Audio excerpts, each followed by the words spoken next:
এখানে গুম করা হয়েছে সম্পূর্ণ রাজনৈতিক উদ্দেশ্য হাসিলের জন্য। দমন পীড়নের ভয়ানক স্টিম রোলার চালিয়েছিল ফ্যাসিস্ট হাসিনা। গুম হয়েছিলাম, আমাদের যে নির্মম নির্যাতন আমাদের উপর দিয়ে চলে গিয়েছে, আজকে আমরা কিছুটা হলো তার তৃপ্তি, আমরা আমাদের উপর যে ঝড়টা গিয়েছে এর কিছুটা সান্ত্বনা আমরা দিতে পারছি।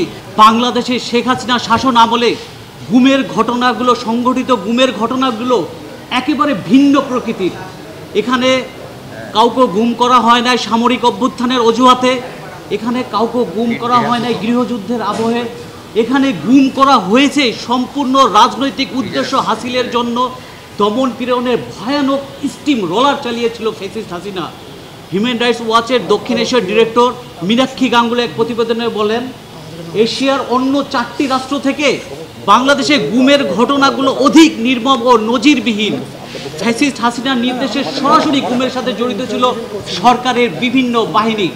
হাসিনার আমলে গুম করার প্রধান অপরাধ ছিল ভিন্ন রাজনৈতিক মতাদর্শ ধারণ করা। এখানে প্রতিক্রিয়াটা দেন, আচ্ছা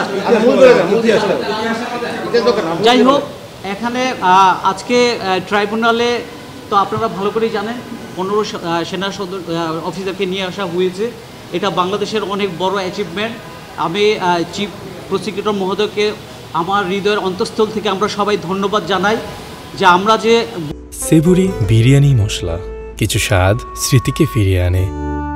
গুম হয়েছিলাম, আমাদের যে নির্মম নির্যাতন আমাদের উপর দিয়ে চলে গিয়েছে, আজকে আমরা কিছুটা হলো তার তৃপ্তি, আমরা আমাদের উপর যে ঝড়টা গিয়েছে এর কিছুটা সান্ত্বনা আমরা দিতে পারছি যে এই সুপ্রিমেসি, যার সুপ্রিম পাওয়ার ছিল যাদের, তাদেরকেও আমরা আজকে আদালতের সম্মুখীন আনতে পেরেছি।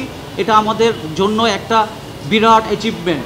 এবং যারা গুম থেকে ফিরে আসেনি তাদের নিখোঁজ, তাদের কণ্ঠ হয়ে আজকে আমরা কণ্ঠ হয়ে বলছি এবং তাদের নিখোঁজ চোখের ভাষাকে আমরা বিশ্ব দরবারে তুলে ধরে বলতে চাই যে তাদের বিচার একদিন হবেই হবে এবং ন্যায় বিচার যেন হয়। এবং এই গভর্নমেন্টকেও আমরা ধন্যবাদ জানাই। আজমিনা, আজকে আমাদের ইকবাল সাহেব কথা বলুক। আমি অ্যাম্বাসেডর মারুফজামান, আমি ইকবাল চৌধুরী। আমরা সবাই কিন্তু এখানে গুমের শিকার, গুমভুক্ত, মানে গুমের পরিবার আমরা। আমার পিছনে আছেন সাবেক অ্যাম্বাসেডর মারুফজামান, আমার বাম পাশে আছেন ব্রিগেডিয়ার জেনারেল আব্দুল আমান আজমি, উনি সচিব পররাষ্ট্র মন্ত্রণালয় এবং অ্যাম্বাসেডর। আমার ওদিকে আছেন লেফটেন্যান্ট কর্নেল হাসিনুর, সবাই চিনি।